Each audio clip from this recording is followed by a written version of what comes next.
Hi friends, good morning అందరికీ. ఈరోజు వచ్చేసి వరల్డ్ ఎన్విరాన్మెంట్ డే అనమాట. అంటే ప్రపంచ పర్యావరణ దినోత్సవం. ఎన్విరాన్మెంట్ మనకు తెలిసిందే, పంచభూతాలు అండ్ అన్నీ ఉంటాయన్నమాట. క్రియేచర్స్ ఇంక్లూడింగ్ మ్యాన్ కూడా ఎన్విరాన్మెంట్కి సంబంధించినోడే.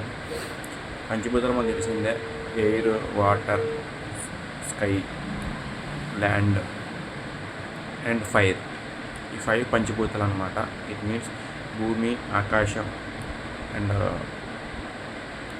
అగ్ని, భూమి, ఆకాశం, అగ్ని అండ్ గాలి అండ్ నథింగ్ బట్ వాటర్, నీరు. సో ఈ 5 పంచభూతాలు అంటాం అనమాట. ఈ 5ని మనం ప్రొటెక్ట్ చేయడం, ఎన్విరాన్మెంట్ ప్రొటెక్ట్ చేసుకోవడం అనమాట.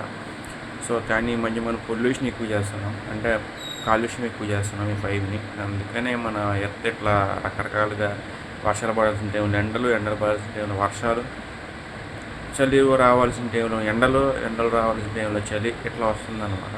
మనం చేసిన తప్పిదం ఇది. అండ్ అడిగితే మ్యాన్ అంత విష జంతువు అండ్ క్రూయల్ అండ్ వరస్ట్ నన్ను అడిగితే ఇంకెక్కడ ఉంటారేమో ప్రపంచంలో. ఏ క్రియేచర్ కూడా ఉండదేమో దారుణంగా.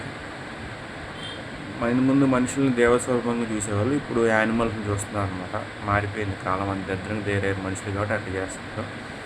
సో టాపిక్ ఇదైతే ఇది కాదు. ఈరోజు వరల్డ్ ఎన్విరాన్మెంట్ డే సందర్భంగా ట్రీస్ నాటండి. గ్లోబల్ వార్మింగ్ పెరిగిపోయి మనకి మంచు పర్వతాలు కరిగిపోయి అవన్నీ వాటర్ నుంచి సీస్లో అండ్ ఓషన్స్లో కలిసిపోవడం వల్ల ఈ మట్టాలు పెరిగిపోయి మనకి వరదలు రావడం ఇవన్నీ జరుగుతున్నాయి అన్నమాట. సో ఇటు నుంచి గ్లోబల్ వార్మింగ్ని కొంచెం లేకుండా చేయాలంటే మనం ప్రకృతిని కాపాడాలన్నమాట. సో ఎక్కువ ట్రీస్ని ఫారెస్ట్ చేస్తుండండి అండ్ ట్రీస్ని ప్లాంట్ చేస్తుండండి. ఎక్కువ మన ఫారెస్ట్ని కొట్టేయకుండా, గ్లోబల్ వార్మింగ్ పెరగకుండా, ఎయిర్ని పొల్యూషన్ చేయకుండా ఉంటారని చెప్పి ఆశిస్తున్నాను. Thank you so much. World environment day శుభాకాంక్షలు అందరికీ. Thank you.